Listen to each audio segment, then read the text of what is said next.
कभी कभी ऐसा भी होता है कि हमारे साथ, आपके साथ बहुत बुरा होता है और हम लोग सोच भी पड़ जाते हैं कि आखिर हमारे साथ ही ऐसा क्यों हुआ है ना। लेकिन बाद में हम लोग जब सोचते हैं तब रियलाइज़ होता है कि क्यों हुआ है। जैसे कि मेरे साथ मैं गुड़गांव गई थी ब्रह्म कुमारी आश्रम में। तो छोटी सी चीज़ हुआ है मेरे साथ, मेरा पिक पॉकेट हो गया, मेरा पैसा चोरी हो गया। तो मैंने सोचा भी नहीं था कि आश्रम में भी लोग ऐसे माइंड के होंगे कि चोरी करने की सोच के लिए आएंगे।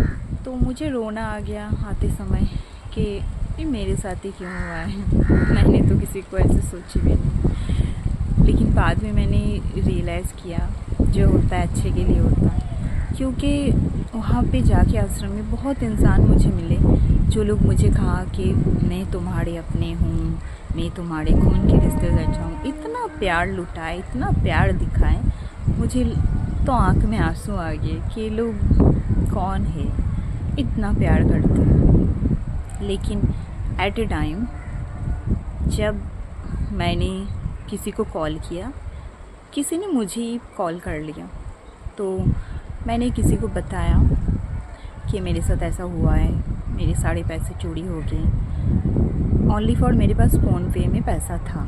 ऐसा नहीं कि आजकल चोरी हो जाएंगे तो आपके पास पैसा नहीं रहेगा। लेकिन जो इंसान लोग मेरे ऊपर जान छिड़क रहे थे, बोल रहे थे कि मैं तुम्हारी रिश्तेदार हूँ, मैं तुम्हारे लिए कुछ भी कर सकता हूँ, बहुत वगैरह वगैरह।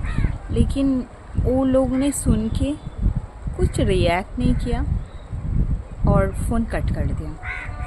लेकिन कुछ ऐसे भी लोग हैं कि मैंने उन्हें कॉल भी नहीं किया, उन लोगों का कॉल अचानक आए और उन्होंने हमें कहा कि तनुजा, तुम्हें पैसे की ज़रूरत होगी तो मुझे बोलो, मैं आपको भेजती हूँ। तो भले ही मैंने किसी को लिया नहीं, तो उन्होंने बोला है, यही मेरे लिए बहुत बड़ा बात है। लेकिन आज तो मुझे एक चीज़ पता चल गया, जो लोग बहुत बोलते कि मैं तुम्हारे अपने हूँ, मैं तुम्हारी पिता समान हूँ, मैं तुम्हारी भाई समान हूँ, वगैरह वगैरह बोलते रहते हैं, लेकिन बुरे वक्त में आपके साथ कोई नहीं रहता। उस टाइम रियल फेस पता चलता है कि आपके सगे कौन हैं और आपको रियल में कौन दोस्त मानते हैं। एक सहानुभूति तक नहीं मिलता है। वो लोगों को लगता है कि पैसा चोरी हो गया, लड़की मुझसे पैसा ना मांग ले, डर के भाग जाते हैं। लेकिन उनमें से ही कुछ इंसान थे जिन्होंने मेरे घर पहुंचने तक मुझे कॉल किया, मेरे हालचाल पूछी। एक दिन का सफ़र दिल्ली से कोलकाता तक मैं 2 रात गुजार के आई, क्योंकि मुझे तत्काल टिकट नहीं मिल रहे थे। तो मैंने आनंद विहार से बनारस आई, फिर बनारस से मैं कोलकाता आई। तो टोटल 2 दिन मुझे बिताना पड़े, 2 रात, और एक टाइम की मैंने खाना खाई।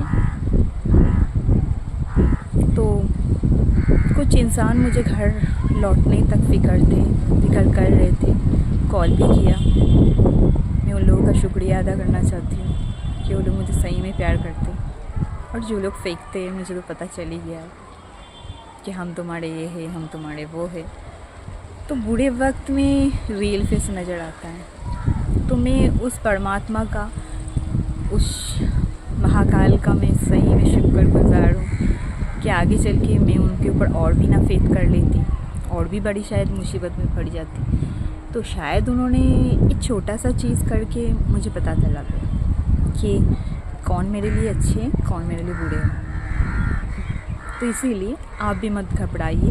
आपके लाइफ में भी ऐसे इंसिडेंट जब आते हैं तो आप भी मत घबराइए, क्योंकि छोटे छोटे चीज़ से बहुत कुछ का लाभ होता है। ओम शांति।